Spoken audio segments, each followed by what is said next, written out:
स्वतंत्रता प्राप्ति के उपरांत 14 सितंबर 1949 को भारत की संविधान सभा ने यह निर्णय लिया कि हिंदी को केंद्र की आधिकारिक भाषा और भारत की राष्ट्रभाषा के रूप में स्थापित किया जाए। इसी निर्णय को प्रभावशील करने के लिए 14 सितंबर 1953 को पहली बार हिंदी दिवस मनाया गया।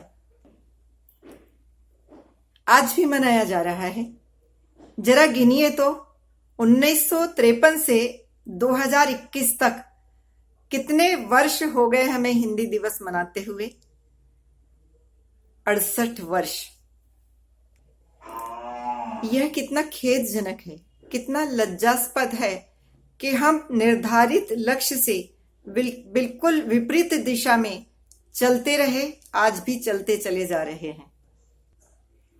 भारत के बाद स्वतंत्र होने वाले और भारत से छोटे कई देशों ने स्वतंत्र होते ही विदेशी नाम और विदेशी भाषा दोनों को दुत्कार दिया, लेकिन हम न जाने क्यों अंग्रेजी के मोहपाश में और जकड़ते ही चले जा रहे हैं। प्रत्येक वर्ष हिंदी दिवस को हम इस बात का रोना तो जोर जोर से रो लेते हैं, लेकिन इस रोने के बाद अगले हिंदी दिवस तक के लिए भूल ही जाते हैं कि हिंदी हमारे देश की भाषा है, जिसे हमने राष्ट्रभाषा बनाने का संकल्प लिया था, और वह भाषा मर रही है। विदेशी भाषा के प्रेम सागर में हमने अपना देसी सब कुछ डुबो दिया है। सबसे पहले अपना नाम डुबोया। भारत से हिंदुस्तान हुए और हिंदुस्तान से इंडिया। फिर हमने अपनी भाषा डुबोई। पहले अरबी फारसी की खिचड़ी खाई, और यह अरबी फारसी की खिचड़ी आज भी भारत के न्यायिक क्षेत्रों में, खासतौर से न्यायपालिका परिसर में बहुत अच्छी तरह से खाई जा रही है। और कई प्रांतीय भाषाओं के साथ भी ऐसे चिपकी हुई है जैसे जूठे बर्तनों पर कालिख चिपकी हुई होती है। फिर अपनाई अंग्रेजी। सोचा था कि स्वतंत्रता के बाद वापस हम अपनी भाषाओं को अपना लेंगे, लेकिन देखने में यह आ रहा है कि स्वतंत्रता प्राप्ति के बाद विदेशी भाषा यानी अंग्रेजी भाषा और ज्यादा मजबूती से हमारे देश में जम गई है। यह अंग्रेजी केवल हिंदी ही नहीं, भारत की हर भाषा के घर घर में घुसकर अपना दूरदर्शन चक्र चला रही है, जिसने देश के समग्र भारतीय भाषाई गौरव को छिन्न भिन्न कर दिया है। आज भारत की किसी भी भाषा को ले लीजिए, व्याकरण का लिफाफा तो भारतीय भाषा का है या हिंदी का है, लेकिन अंदर माल सब अंग्रेजी का भरा है। फुटपाथ या ट्रेन के किसी चाय वाले से लेकर देश के राष्ट्रपति प्रधानमंत्री तक कोई भी अंग्रेजी शब्दों की सहायता के बिना एक भी वाक्य बोलने में सक्षम नहीं रहा, और लिखना तो भूल ही गया है। भारतीय भाषाओं को लिखना तो भारतीय भूल ही गया है। इस तथ्य की परख करना हो तो अन्य भारतीय राज्यों को तो छोड़ दीजिए, हिंदी भाषी क्षेत्र के ही किसी नेता या अभिनेता को किसी आयोजन के मंच पर यह निवेदन कर लीजिए कि आज आपको विदेशी भाषा का एक भी शब्द प्रयोग किए बिना अपना भाषण देना है। आपके इस अनुरोध से वह या तो लाचार हो जाएगा, इतना लाचार हो जाएगा, या इतना नाराज हो जाएगा कि शायद मंच ही छोड़कर चला जाए। देश का नाम, देश की भाषा, और इसी क्रम में, इसी कड़ी में फिर हमने खोई अपनी भारतीय शिक्षा पद्धति यानी देशी भाषा माध्यम की शिक्षा पद्धति, और अपना ली अंग्रेजी माध्यम की शिक्षा पद्धति।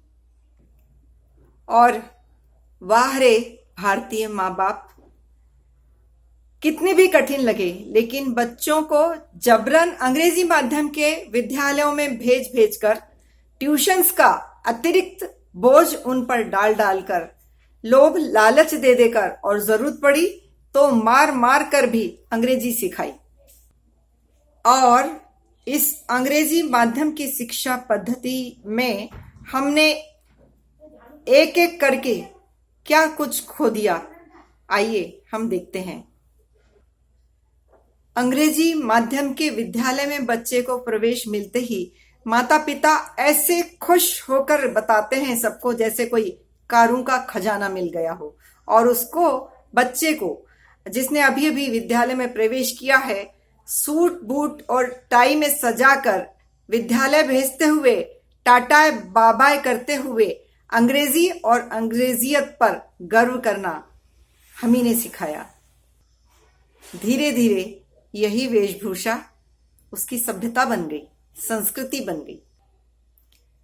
अंग्रेजी माध्यम के विद्यालय में पढ़ते पढ़ते उसने मोमबत्ती जलाकर केक काटना और हैप्पी बर्थडे टू यू गाना सीख लिया।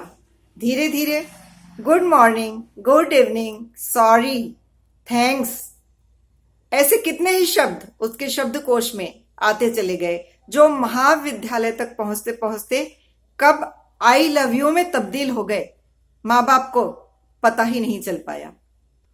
और इसके साथ ही जन्म दिवस मनाने के सारे देशी तरीके, वो बड़ों के पांव छूना, मंदिर जाना, पूजा करना, दान करना और घर पर माँ बहन के हाथ के बने हुए व्यंजनों का अपने आसपास के मित्र मंडली के साथ लुत्फ लेना, स्वाद लेना, चटकारे ले लेकर खाना, वह सब लुप्त हो गया। राखी की जगह फ्रेंडशिप बैंड आ गया और मकर संक्रांति की जगह वैलेंटाइन डे। सगाई रिंग सेरेमनी में बदल गई, विवाह मैरिज में बदल गए, घाघरा ओढ़नी की जगह मैरिज गाउन आ गए, वेडिंग गाउन आ गए और राधा और गोपियों की पवित्र रासलीला लिव इन रिलेशनशिप से हार गई। दीपावली के दीपक विदेशी पटाखों की गर्जना से बुझ गए। गुड़ी पड़वा की पूरन पोली 31 दिसंबर की मिडनाइट पार्टी में सजी drink, dinner, pizza, burger, hot dog से सजी थाली में खो गई। देशी गाय के दूध, दही की लस्सी, नींबू की शिकंजी की जगह सभी जश्न मनाने वालों के हाथ में दारू की बोतल आ गई। यहां तक कि घर की बहू बेटियों के हाथ में भी जाम छलकने लगे। और कभी जिन वस्त्रों को बाहर सुखाने में वे लजाती थी, उन्हें पहनकर बेधड़क सरे बाजार घूमने लगी बिना किसी लज्जा के। और इस अवस्था में कोई उन्हें घूर कर देख तो ले, वे थाने में जाकर शिकायत करती हैं कि वह हमें घूर कर देख रहा था। जन्म दिवस, विवाह, किसी भी त्योहार या किसी भी विशिष्ट अवसर की शुभकामनाएं दिल से उतरकर अंग्रेजी भाषा के विशिंग कार्ड्स के बाजार की भीड़ में पद्दलित हो गईं। इस शुभकामना बाजार के भीड़ के बीच में हिंदी में या भारतीय भाषा में लिखा हुआ कोई शुभकामना कार्ड खोजना नाकों चने चबाने जैसा है। पालतू गौ माता की जगह कुत्ते और बिल्ली घर में घुस गए। बैलगाड़ी, तांगे और बग्घी की जगह पेट्रोल और डीजल की गाड़ियों ने ले ली और इन गाड़ियों के माध्यम से देश का अधिकांश धन मुस्लिम देशों में चला गया और मुस्लिम देशों के हस्ते आतंकवादियों के हाथ में, जो आज हमारे ही विरुद्ध प्रयोग हो रहा है। कृषि के लिए पेट्रोल या डीजल से चलने वाले ट्रैक्टर और हार्वेस्टर आ गए और हमारे खेत जोतने वाले बैल, ऊंट, भैंसे कत्ल खानों में कट कट कर डिब्बों में बंद होकर विदेशियों के पेट में समा गए। नमस्कार की जगह हाय बाय ने ले ली। शिष्टाचार भ्रष्टाचार में बदल गया। कभी घर की देहरी से बाहर ही खोले जाकर करीने से रखे जाने वाले जूते चप्पल रसोई तक पहुंच गए। जहां मां हाथ पैर धोए बिना घुसने नहीं देती थी।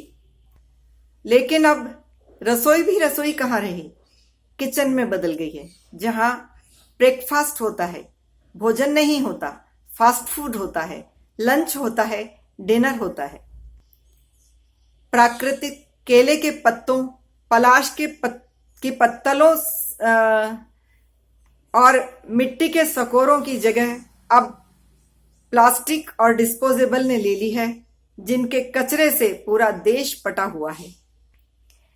हमारी संस्कृति में समय पर सोकर उठने का, समय पर काम करने का, समय पर भोजन करने का और समय पर सो जाने का एक व्यवस्थित क्रम था। टीवी, कंप्यूटर, मोबाइल ने तो दिन रात के अंतर को ही मिटा डाला है, जिससे सारी दिनचर्या अव्यवस्थित हो गई है। हम जिस व्यवस्थित क्रम में जीते थे तो स्वस्थ रहते थे। अब इन संसाधनों के कारण, तकनीक के ढेर में खो जाने के कारण सारी दिनचर्या अव्यवस्थित हो गई है। परिणाम अधिक रोगी होना। गाय को माता कहने वाला यह देश तेजी से बीफ पार्टी करने वाले देशों में अग्रणी होता जा रहा है और विदेशों को बीफ निर्यात कर रहा है। कसाई खानों में केवल गाय ही नहीं बल्कि हर प्रजाति का भारतीय पशु चित्कार कर रहा है, लहूलुहान होकर सिसक रहा है। उनकी चित्कारों से पूरा देश भर गया है। इस विदेशी भाषा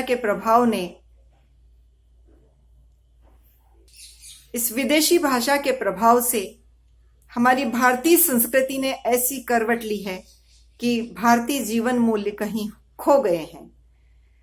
यहां तक कि हमारे बेटे बेटी भी विदेशी हो गए हैं। हमने उनका भविष्य बनाने के लिए उन्हें अंग्रेजी माध्यम से शिक्षा दी, पढ़ाया लिखाया और विदेश भेजा। लेकिन विदेश भेजते हुए हम यह नहीं सोच पाए कि हम उनका भविष्य बनाने के साथ साथ अपना ऐसा भविष्य लिख रहे हैं कि अगर बीमार पड़ जाएं तो कोई दवा पिलाने वाला नहीं, अकेलापन लगे तो कोई बात करने वाला नहीं, मर जाएं तो कोई 2 बूंद गंगा जल और तुलसी पत्र मुंह में डालने वाला नहीं, कंधा देने वाला नहीं, फूंकने वाला नहीं। कहां तक गिनाऊं? हमारा अब बचा ही क्या है? कुछ बचाने की फिक्र करने वाली यह हमारी पीढ़ी भी अगले चंद सालों में खो जाएगी। लेकिन हम आज भी गाफिल हैं। हम नहीं समझ पा रहे हैं कि अंग्रेजी भाषा एक केवल भाषा का काम नहीं कर रही है, एक हथियार बन गई है। हमारी भाषा, हमारी लिपि और भाषा और लिपि के माध्यम से हमारी संस्कृति को नष्ट करने के लिए घातक हथियार का काम कर रही है। वो परीक्षा ले लीजिए, आज भारत का कितना भी पढ़ा लिखा व्यक्ति हो, लेकिन वह देवनागरी लिपि में शायद एक 4 लाइन का पत्र भी सही नहीं लिख पाएगा, क्योंकि इन तकनीकी माध्यमों के कारण सबको रोमन लिपि में ही हिंदी और भारतीय भाषाएं भी रोमन लिपि में ही लिखने की, समझने की आदत हो गई है। तो भारतीय लिपि धर्म ग्रंथों में बंद होकर, धर्म ग्रंथों में सीमित होकर अलमारियों की शोभा बढ़ा रही है। लेकिन हम गाफिल हैं, जागना ही नहीं चाहते। आज भी हम बड़े गर्व से कह रहे हैं, आई एम एन इंडियन।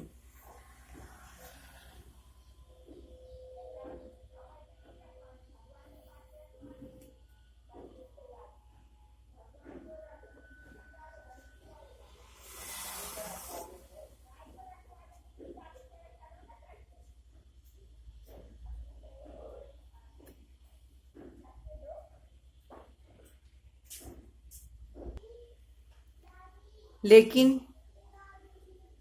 आने वाले समय में यह इंडियन होने का गर्व हमें बहुत महंगा पड़ने वाला है।